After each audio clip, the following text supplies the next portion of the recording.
Votre vie est une expression de vos programmes, parce que 95% de votre vie est dictée par le subconscient. Que se passerait-il si les programmes de votre subconscient répondaient aux souhaits, désirs et aspirations éprouvés par votre esprit conscient? 2 fois par jour, votre cerveau est préparé à télécharger les informations, et c'est à ce moment-là que vous pouvez reprogrammer votre subconscient.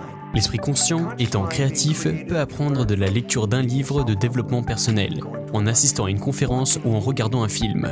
L'esprit conscient peut apprendre d'une manière aussi simple que « Ah, je viens de m'en rendre compte ». L'esprit conscient créatif a donc de nombreuses différences et manières de télécharger des informations.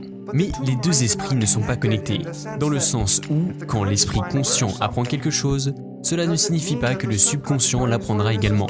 L'esprit conscient apprend à travers ses processus créatifs, alors que le subconscient apprend principalement par 2 moyens. Alors, quelle est la différence?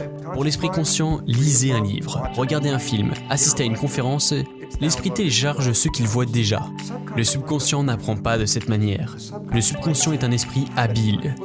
Il y a 2 manières de mettre des programmes dans le subconscient. La première, c'est la manière dont on télécharge les informations dans le subconscient, durant les 6 ou 7 premières années de notre vie, et elle est la suivante.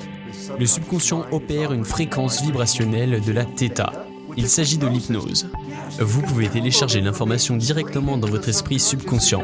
C'est une façon d'acquérir un programme.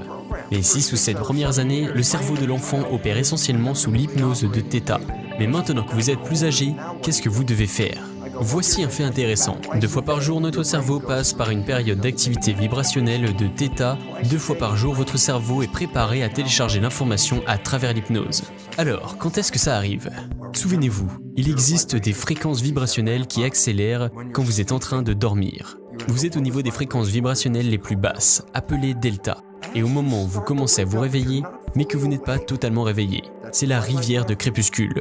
C'est là que vous commencez à peine de vous réveiller. Vous êtes encore dans le monde des rêves et dans le monde réel. Vous mixez les deux. Cette période est appelée la θ.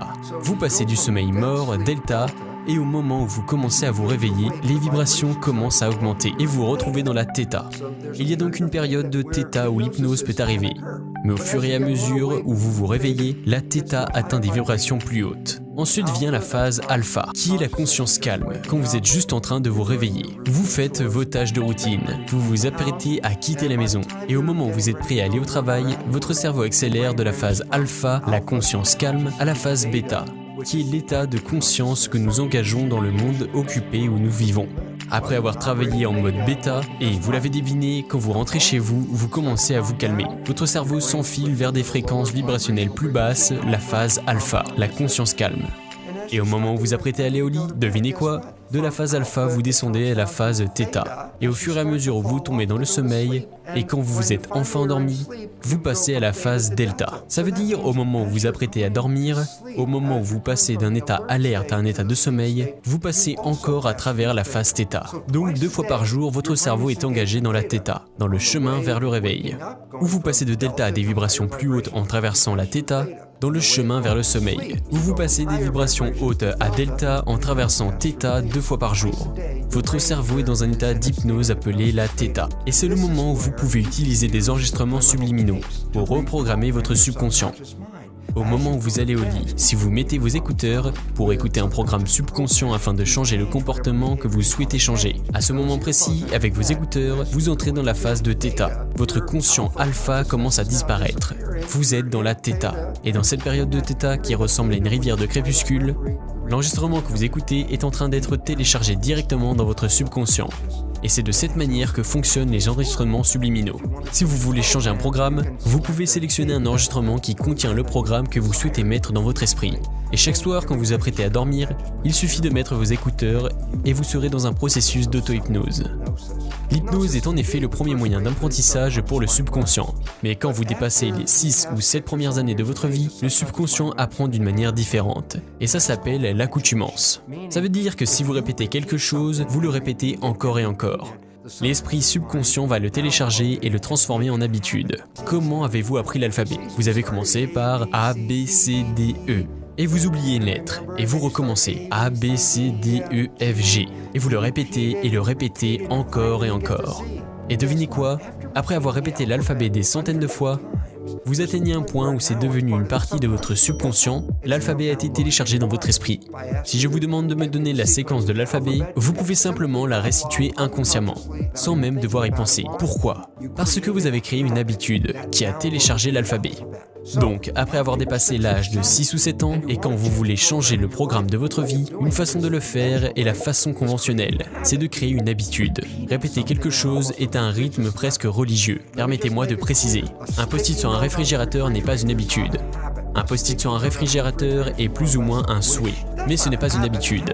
Une habitude veut dire que vous devez faire quelque chose, et le répéter, et le répéter. C'est la façon de tout apprendre quand vous dépassez l'âge de 7 ans. Quand vous les répétez, elles deviennent des habitudes, dans l'esprit subconscient. Mais maintenant, vous vous heurtez à une question très importante. Quels sont les programmes que vous devez changer dans votre subconscient?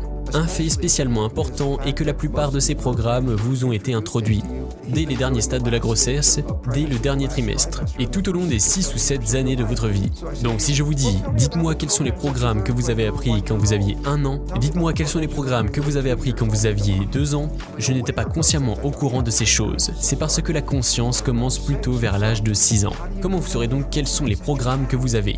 Et voici la partie amusante de tout ce truc. La science a révélé que nous opérons notre vie 5% seulement sur la base de notre esprit conscient. Et 95% de nos comportements sont contrôlés par le subconscient. Qu'est-ce que ça veut dire? C'est simple. Votre vie est essentiellement une image de vos programmes subconscients. C'est ce que vous utilisez pour fonctionner à hauteur de 95% de votre temps. Donc, si vous voulez savoir quels sont vos programmes, c'est simple. Regardez votre vie.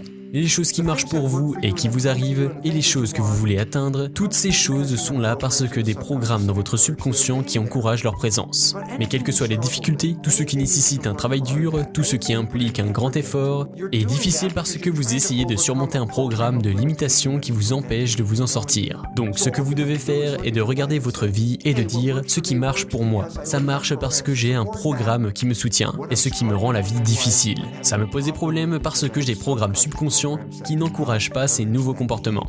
Vous vous rendez compte automatiquement quels sont les comportements que vous devez changer. Il y a d'abord ceux qui vous créent des difficultés. Alors comment les changer?